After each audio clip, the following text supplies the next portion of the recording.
Assalamualaikum viewers and welcome to my cooking channel.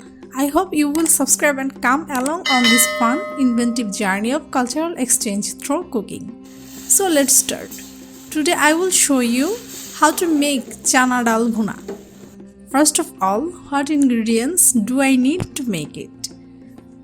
Chana dal 2 cup, tomato 1 piece, onion 2 piece, 4 teaspoon onion paste, half teaspoon red pepper powder, half teaspoon turmeric powder, half teaspoon coriander powder, half teaspoon cumin powder, 1 teaspoon ginger paste, 2 teaspoon garlic paste, 4 or 5 piece pepper, dried pepper 3 piece, salt, half cup of soyabean oil, 3 or 4 piece cardamom, 2 piece cinnamon, 1 teaspoon blackberries, 1 teaspoon fenugreek, 2 piece bay leaves, coriander leaves.